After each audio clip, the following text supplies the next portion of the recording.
आप देख रहे हैं किस प्रकार से गया जी में जाकर के श्राद्ध करेंगे।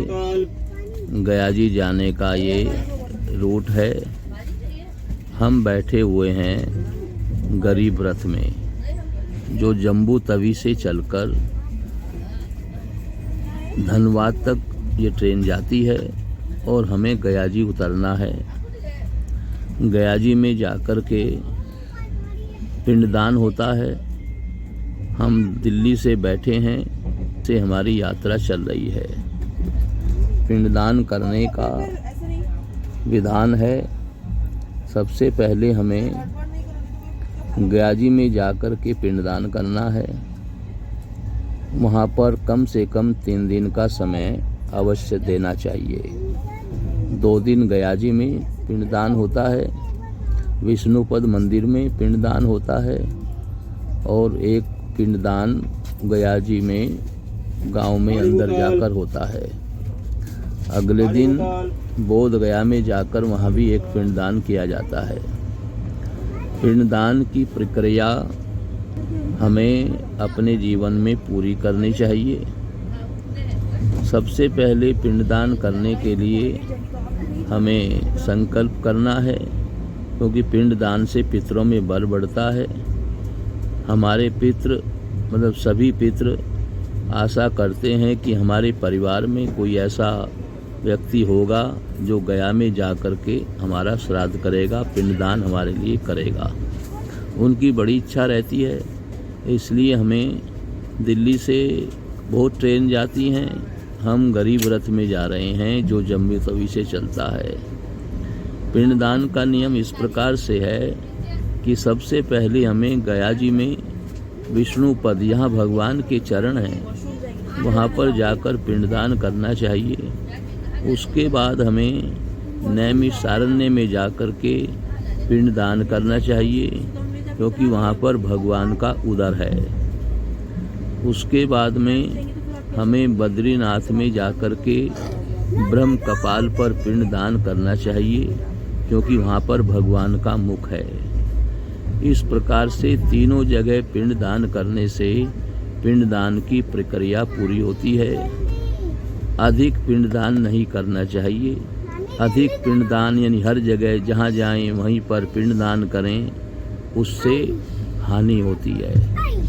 इसलिए ज़्यादा पिंडदान नहीं करना चाहिए। केवल एक बार पिंडदान विधान से कर देना चाहिए। बिना विधान से किया हुआ पिंडदान पूजा आदि का कोई फल नहीं है। इसलिए अटूट श्रद्धा भक्ति के साथ में अपने पितरों की तृप्ति के लिए हमें पिंडदान करना चाहिए। जितनी श्रद्धा ज़्यादा होगी, श्रद्धा से श्राद्ध करना चाहिए। श्राद्ध जब ही लगता है जब हमारी पूर्ण श्रद्धा उसमें हो। पूर्ण श्रद्धा के साथ में श्राद्ध करेंगे तो पितरों को प्रसन्नता होगी, उनको वो मिलेगा, और जब उनको श्राद्ध मिलेगा तो पितरों में बल बढ़ेगा। जब उनमें बल बढ़ेगा तो परिवार में सुख शांति समृद्धि आएगी, धन बढ़ेगा, व्यापार बढ़ेगा, बच्चे सही रास्ते पर चलने लगेंगे और आपके घर में कोई किसी प्रकार का लड़ाई झगड़ा व्यर्थ का नहीं होगा और धन धान्य की वृद्धि होकर के सुख शांति आपको प्राप्त होगी। इसलिए जीवन में एक बार ये श्राद्ध की प्रक्रिया अवश्य पूरी कर लेनी चाहिए। श्राद्ध की प्रक्रिया फिर से आप नोट कर लें। सबसे पहले श्राद्ध पिंडदान गया जी में किया जाता है। उसके बाद में नैमिषारण्य में जाकर के श्राद्ध और पिंडदान किया जाता है। उसके बाद बद्रीनाथ में जाकर के पिंडदान किया जाता है।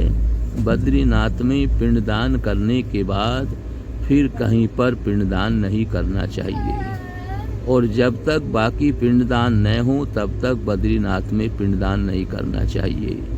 बद्रीनाथ का पिंडदान अंतिम पिंडदान है, इसलिए पहले गया जी में जाकर के करें, उसके बाद नैमिषारण्य में जाकर के करें और उसके बाद अंत में बद्रीनाथ में जाकर के पिंडदान करना चाहिए। गया जी में पिंडदान करने के लिए विष्णुपद मंदिर और बोध गया में जाकर करना चाहिए। विष्णुपद मंदिर में सारे पिंडदान होते हैं। एक पिंडदान गया जी में अंदर जाकर होता है और एक पिंडदान बोध गया में जाकर होता है। इस प्रकार से गया में पिंडदान का विधान है। उसके बाद नैमिषारण्य में नैमिष भगवान के मंदिर में पिंडदान किया जाता है। वहाँ पर पिंडदान करने से भगवान के उदर में, उनके उदर में पिंड पहुँचता है तो उनमें बल बढ़ता है और आपको शांति मिलती है, क्योंकि नैमिषारण्य में भगवान का उदर है और गया जी में भगवान के चरण हैं। अब बद्रीनाथ में ब्रह्म कपाल है, भगवान का मुख है। भगवान के मुख में पिंडदान किया जाता है। ब्रह्म कपाल पर जाकर के वहाँ पर पिंडदान करना चाहिए। इस प्रकार से पिंडदान की प्रक्रिया जब पूरी हो जाए उसके बाद आपको तीर्थ यात्रा का लाभ मिलेगा, यज्ञ करने का लाभ मिलेगा और आपको सुख शांति प्राप्त हो जाएगी। इस प्रकार से ये तीनों जगह पिंडदान करके अपने पितरों में बल बढ़ाएं, अपने पितरों को प्रसन्न करें और अपने पितरों की प्रसन्नता के लिए हमें अटूट श्रद्धा भक्ति से इस प्रकार से पिंडदान करना चाहिए, जिससे हमारी परिवार में सुख शांति समृद्धि प्राप्त हो। आप जो भी यज्ञ दान तप करेंगे उसका फल आपको शीघ्र प्राप्त होगा, क्योंकि जब तक पितरों में बल नहीं होता है भगवान की पूजा भी सफल नहीं होती है। इसलिए पितरों में बल बढ़ाकर श्रद्धा भक्ति के साथ सब प्रकार से तीनों जगह पिंडदान करके पितरों में बल बढ़ाएं और फिर भगवत प्राप्ति के लिए अग्रसर हो करके आप तन मन धन सब का त्याग करके शुद्ध बुद्ध खो करके भगवान की प्राप्ति के लिए लग जाएं, तो आपको अवश्य ही भगवत प्राप्ति होगी।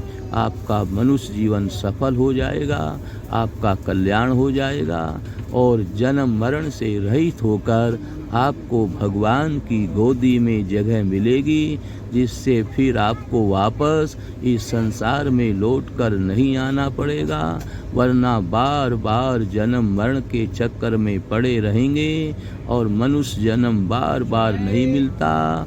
इसलिए इस मनुष्य जन्म को व्यर्थ नहीं जाने देना चाहिए। ये भगवत प्राप्ति के लिए आपको मनुष्य जन्म रूपी एक मौका मिला है, इस मौके को व्यर्थ में नहीं गंवाना चाहिए। हरि ओम तत्सत। हरि